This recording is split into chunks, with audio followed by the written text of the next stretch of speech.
Movie start होती है और हम देखते हैं कि दो बाइक्स में रेस हो रही है। एक बाइक पर लड़का है, दूसरे बाइक पर लड़की है। बाइकर्स बहुत स्पीड में बाइक्स चला रहे होते हैं। तभी लड़के वाला बाइक स्लिप हो जाता है और वो गिर जाता है। लड़की उसको उठाकर एक गैराज में ले आती है और वहाँ आते ही वो किसिंग स्टार्ट करते हैं और बाद में इंटीमेट हो जाते हैं। यहाँ पर लड़की, जिसका नाम बाबा होता है, उसकी आँख खुल जाती है क्योंकि वो एक ख्वाब देख रही होती है। अब वो अपने फियांसे कायो को कॉल करने लगती है। तभी कायो उसको वहाँ पहुँचकर एक सरप्राइज़ देता है, जिसकी वजह से भाभी थोड़ा डर जाती है और कहती है कि तुम्हें रियो में होना चाहिए था। तो वो कहता है, मैं बस एक क्लाइंट के केस में गवाही देने के लिए आया हूँ। यहाँ पर पता चलता है कि भाभी की कंपनी पर एक केस चल रहा है और थियागो और कायो दोनों उसके पार्टनर हैं। अब कायो भाभी के लिए गिफ्ट में इयररिंग्स लाता है, जिसे देखकर भाभी बहुत खुश होती है। वो उसके बाद किसिंग स्टार्ट करते हैं और फिर इंटीमेट हो जाते हैं। अब इसके बाद कायो पास्ता बनाने के लिए चला जाता है। सुबह भाभी अपना ख्वाब अपनी फ्रेंड को बताती है। वो कहती है, तू सच में कायो से प्यार करती है और शादी करना चाहती है कि नहीं। इस पर वो जवाब देती है कि मैं कायो से बहुत प्यार करती हूँ और उसी के साथ ही शादी करना चाहती हूँ। दोनों एक दूसरे के मोबाइल में एक ऐप इंस्टॉल करती हैं, जिससे वो एक दूसरे की लाइव लोकेशन देख सकती हैं। अब सीन शिफ्ट होता है और हम देखते हैं कि भाभी अपने ऑफिस में है। वहाँ पर थियागो आ जाता है। भाभी उसे कोर्ट के बारे में पूछती है तो वो कहता है कि मैंने सब कुछ तैयार कर लिया है। अब थियागो और भाभी कोर्ट में पहुँचते हैं, जहाँ पर कायो अभी तक नहीं पहुँचा होता। अब कोर्ट में भाभी एक जज माको को देखती है, जिसकी शक्ल ड्रीम वाले लड़के की तरह होती है। अब यहाँ कोर्ट में कायो पर मनी लॉन्ड्रिंग और ड्रग माफियाज के साथ काम करने का इल्ज़ाम होता है। यहाँ पर कायो बड़ी आसानी से बच जाता है। अब कोर्ट डिसमिस हो जाती है। यहाँ पर भाभी जानबूझकर कोर्ट में अपनी एक फ़ाइल भूल जाती है। अब नेक्स्ट सीन में भाभी की पार्टी चल रही होती है और वो सारे गिफ्ट खोल कर दिखा रही होती है।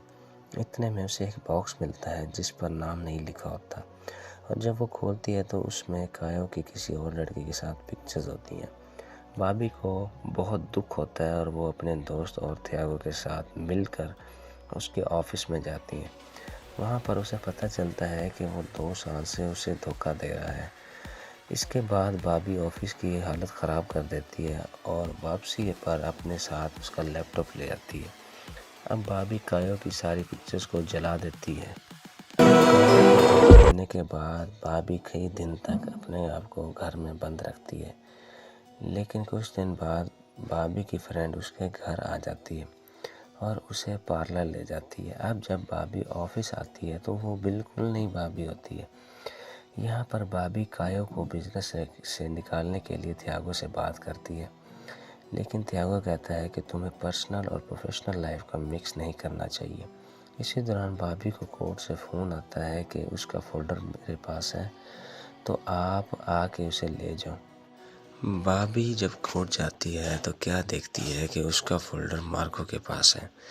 भाभी उससे मिलती है और कहती है कि मेरा नाम बाबरा है, लेकिन आप मुझे भाभी बुला सकते हैं। इसके बाद भाभी अपना फ़ोल्डर लेने के बाद कोर्ट से बाहर आती है, तो तब वो वहाँ पर एक बाइक देखती है। भाभी को बाइक्स का बहुत शौक़ होता है, लेकिन जब वो बाइक देख रही होती है तभी कायो वहाँ पर आ जाता है और इसे परेशान करना शुरू कर देता है।